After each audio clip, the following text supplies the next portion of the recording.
Friends, welcome to Madras சமையல். அனைவருக்கும் இனிய பொங்கல் திருநாள் நல்வாழ்த்துக்கள்.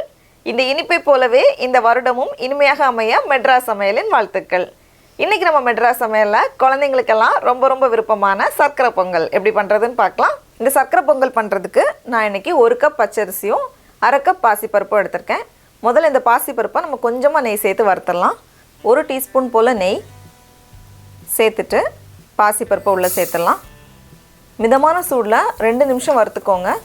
பாசிப்பருப்பு கலர் எதுவும் மாறக்கூடாது.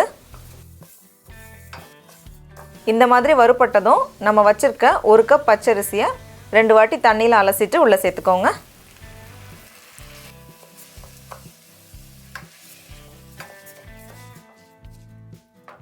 இப்போ இதில் நம்ம தண்ணி சேர்த்துடலாம். 1 கப் அரிசியும் 1/2 கப் பாசிப்பருப்புக்கும் 5 கப் தண்ணி சரியாக இருக்கும். நான் இன்றைக்கி 4 கப் தண்ணியும் 1 கப் பாலும் எடுத்திருக்கேன். பால் சேர்த்தா இன்னும் கொஞ்சம் ரிச்சாக க்ரீமியாக இருக்கும். உங்களுக்கு பால் சேர்க்க வேண்டாம் அப்படின்னா நீங்கள் 5 கப்புமே தண்ணியாக எடுத்துக்கோங்க. இப்போ தண்ணியை உள்ளே சேர்த்துலாம். 4 கப் தண்ணி, 1 கப் பால். நிறைய தண்ணி சேர்த்தா தான் பொங்கல் நல்லா குழஞ்சி வரும்.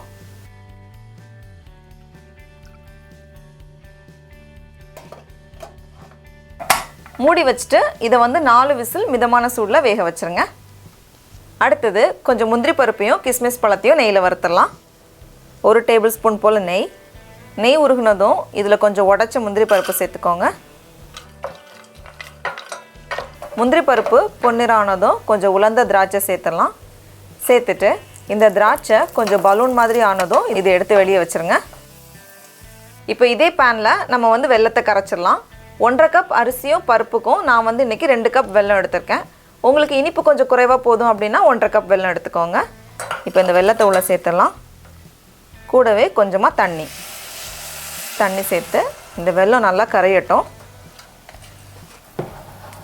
வெல்லம் நல்லா கரைஞ்சாலே போதும், பதம் எதுவும் தேவையில்லை.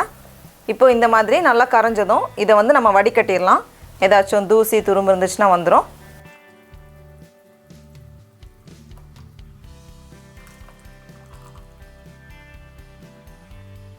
இப்போது சாதமும் ரெடியாக இருக்கும். ஓப்பன் பண்ணி பார்த்துடலாம்.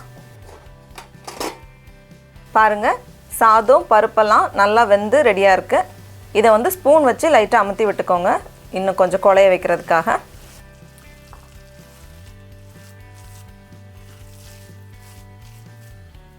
இப்போ இதை மறுபடியும் ஸ்டவ் மேலே வச்சுட்டு நம்ம கரைச்சி வச்சுருக்க வெள்ளைப்பாகு அதையும் சேர்த்துட்டு கலந்துட வேண்டியது தான்.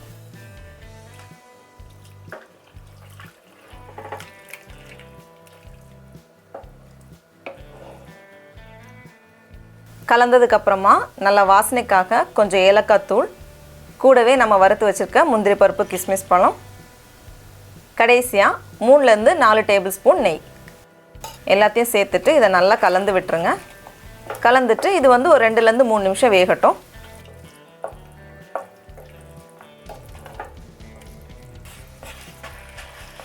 இப்போ நம்ம ஸ்டவ்வை ஆஃப் பண்ணிடலாம்.